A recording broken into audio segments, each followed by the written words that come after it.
Very good. Please have a seat. And like I said, what a pleasure it is to sit down with you again, President Marcos. It's an opportunity, as always, to talk about just the incredible ties and connections between Canada and the Philippines. Next year, we're celebrating 75 years of diplomatic relations, and we'll be celebrating. But the reality is the trade ties, the economic ties between our countries continue to grow. The opportunities for investment, the flow of people back and forth as well is incredibly strong.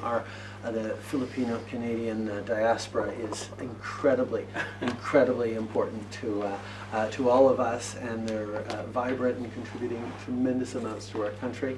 And through a range of things, particularly on small businesses, which is why I'm pleased to have the first Filipino-Canadian Minister of Small Businesses recently, in Richie Valdez. So lots of reasons for us to be incredibly positive in our relations, but lots more to do together, and I really look forward to it. C'est un grand plaisir de m'asseoir avec le président Marcos des Philippines, une chance de parler de la force de la diaspora au Canada, mais surtout de la taille de l'économie et du travail que nous allons faire ensemble pour créer plus d'opportunités pour nos citoyens. C'est toujours un grand plaisir de te voir. Thank you, Mr. Prime Minister. Yes, it is very good to see you again and to discuss all of these issues that are really still in the process of evolution as the relationship between Canada and the Philippines grows, and beyond that, between Canada and ASEAN and the region. And this is, again, a rather new development, and which we in the region find a rather prescient move on the part of Canada. Well, again, we cannot have discussions without mentioning the diaspora, the Philippine diaspora to Canada. And I noted during our Independence Day, all of these celebrations that were being held officially by local governments around Canada for the Philippine, as a celebration of Philippine culture, a celebration of Philippine independence, was really is indicative of how well they have assimilated themselves into your workplaces and into your society, and for that, that is something that we need to continue and to develop. As it is perhaps the way of the world today. There was an attitude in the very beginning where Filipino workers abroad only worked abroad because they had no chance to. It was a move that was forced upon them. But we have changed our attitude in that, and they say you must accept that this is the way the world works now. It is the people exchange labor forces across different regions. We, of course, have been rather a more peripatetic race than most. We find ourselves in some of the most unusual and unexpected places. But Canada has become very much a desired destination for many of our workers, and the many families that have grown up in Canada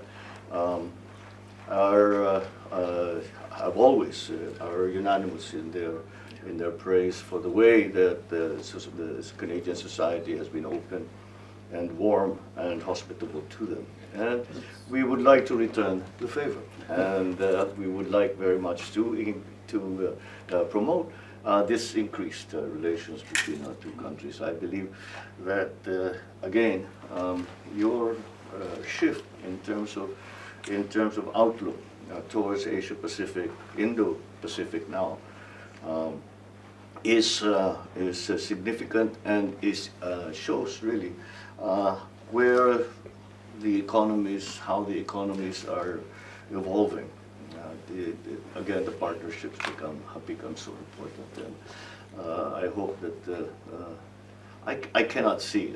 I need not hope because I am very optimistic about the future, and I cannot see any obstacles to continuing and deepening relations between our two countries.